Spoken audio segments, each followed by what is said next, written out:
कहानी गुरु और चेला। यह कहानी बहुत समय पहले की है। एक समय की बात है कि एक शहर में गुरु और चेला रहते थे। पहले राजाओं का राज रहता था। एक समय की बात है कि गुरु और चेला एक शहर में रहते थे। रहते रहते काफी दिन बीत चुके थे। उस शहर की प्रथा थी कि कोई न्याय नहीं और कोई भाव नहीं।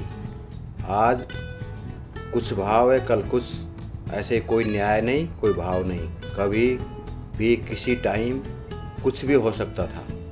किसी को भी दंड मिल सकता था। किसी भी टाइम हर रोज अलग अलग रेट अप डाउन होते रहते थे और कोई न्याय भी नहीं था और कोई भाव भी नहीं था। कभी भी किसी भी टाइम किसी को भी दंड मिल सकता था।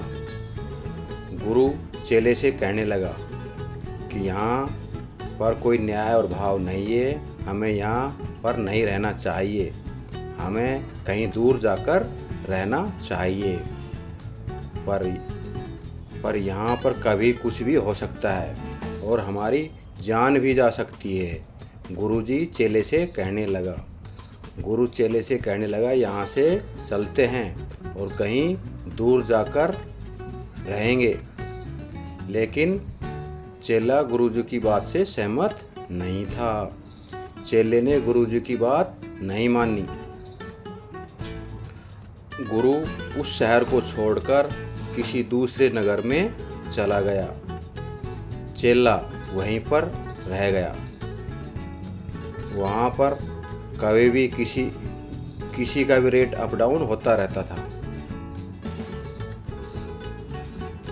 चेला मोटा ताजा हो गया। वहाँ पर एक दिन राजा ने फांसी बनवाई और अपने आदमियों को आदेश दे दिया कि ये जिसके भी गले में गर्दन पर फिट भर जाए उस फांसी को तोड़ दो उसको। राजा ने अपने आदमी को आदेश दे दिया। आदमी ढूंढते ढूंढते बाबा की कुटिया तक पहुंच गए और उस फांसी चेले की गर्दन के ऊपर उसका नेप लिया। जैसे ही चेले की गर्दन पर नेप उसका फिट बैठ गया और राजा के आदमियों ने चेले से बोले कि यह फांसी आपकी गर्दन पर फिट बैठती है और आपको फांसी पर चढ़ना होगा।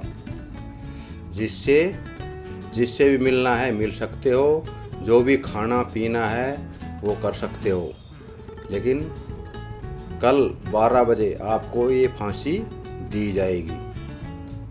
इस खबर से चेला बहुत चिंतित हुआ। उसको गुरुजी की बात याद आई, लेकिन अब वो सोचने लगा कि खाना पीना क्या, जब मरना ही है तो। लेकिन उसने दिमाग में एक उपाय आया। उसने राजा के आदमियों से बोला, क्या बोला कि मैं अपने गुरु से एक बार मिलना चाहता हूँ, मेरे को एक बार मौका दिया जाए। राजा के आदमी बोले, ठीक है, एक मौका हम आपको देते हैं। चेला गुरु से मिलने के लिए चल दिया और गुरु के पास जाकर बोला। सारी कहानी गुरु को उसने बतला दिया कि राजा ने फांसी बनवाई है और ऐसे ऐसे जो कहानी थी सारी बातें, और मेरी गर्दन पर ये फिट बैठती है और कल 12 बजे मेरे को फांसी दी जाएगी, इसलिए मेरे को आप बचा लो। कौन कहने लगा? चेला गुरु से कहने लगा। फिर गुरुजी कहने लगा कि मैंने तो पहले ही बोला था कि यहाँ रहना ठीक नहीं, यहाँ पर कोई न्याय कोई भाव नहीं है। लेकिन खैर कोई बात नहीं, मैं एक तरकीब लगाता हूँ। गुरुजी चेले से कहने लगा कि एक तरकीब लगाता हूँ, अगर उससे आपकी जान बच सकती तो ठीक है, कि हम दोनों वहाँ चलते हैं और वहाँ पर हम एक नाटक करेंगे कि मैं बोलूँगा मेरे को फांसी दो और आप बोलना मेरे को फांसी दो। हम दोनों ऐसा करेंगे, वहाँ नाटक करेंगे। और दोनों ने ऐसा ही किया। अगले दिन वहाँ पर वे पहुँच गए। काफ़ी देर घास वहाँ पर ये वार्तालाप चलती रही। ये बात राजा तक पहुँची। राजा बोला, माजरा क्या है, मैं जाकर देखता हूँ।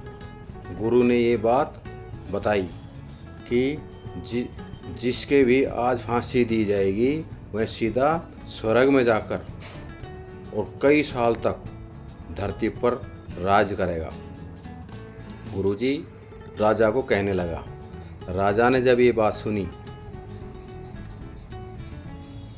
गुरु और चेले को एक तरफ कर दिया राजा ने, और राजा बोला, ये फांसी मेरे को दी जाए, ये मेरी फांसी, मैंने बनवाई है, मैंने कई साल तक धरती पर राज करना है। ऐसे राजा को फांसी दे दी गई और राजा मर चुका था। गुरु और चेला वहाँ से निकल चुके थे। इसलिए गुरु ने चेले को कहा था कि जहाँ पर कोई न्याय और कोई भाव नहीं हो, यानी कोई शासन सही से नहीं चल रहा हो, कभी कुछ भाव कुछ है, कभी कुछ है, कभी अप डाउन होता रहता, तो यहाँ उस जगह पर इंसान को नहीं रहना चाहिए। वहाँ पर कभी भी कुछ भी हो सकता है, जैसा यहाँ पर हो रहा है। राजा ने महाराज उसको अपने गुरु चेले को लेकर वहाँ से बहुत दूर जहाँ पर वो रहता था गुरु, वहाँ पर चल दिया। इसलिए थैंक यू, धन्यवाद। इस कहानी का मतलब यह है कि जहाँ पर न्याय भाव नहीं हो वहाँ पर इंसान को नहीं रहना चाहिए। चेला ने गुरु की बात को नहीं माना था, इसलिए उसको फांसी का हुक्म दे दिया गया, क्योंकि वहाँ पर कोई भाव नहीं था, कोई न्याय नहीं था। तो दोस्तों, इसलिए किसी ने कहा कि कभी भी जहाँ पर न्याय और भाव नहीं हो उस नगरी में रहना बेकार है, कभी भी कुछ भी हो सकता है। थैंक यू, धन्यवाद दोस्तों।